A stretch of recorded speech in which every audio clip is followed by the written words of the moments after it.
আসসালামু আলাইকুম বন্ধুরা, আশা করি সবাই ভালো আছেন। আমরাও ভালো আছি আলহামদুলিল্লাহ। বিডি কিচেনে আপনাদেরকে স্বাগতম। আজকে আপনাদেরকে দেখাবো কিভাবে তিলের নাড়ু বানাতে হয়। প্রথমে তিলগুলো আমি ভেজে নিব। এখানে আমি 1 কাপের মতো তিল নিয়েছি।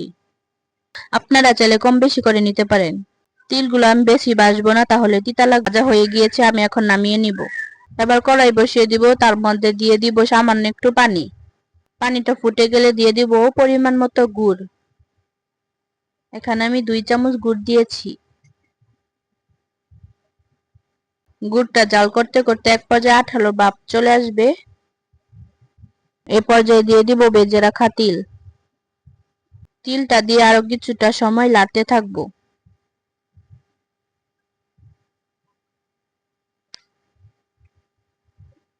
এখন আমি হাতের সাহায্যে নাড়ুগুলো বানিয়ে নিব। সবগুলো নাড়ু আমি এভাবেই বানিয়ে নিব। এভাবে ছোট ছোট করে বানাবো।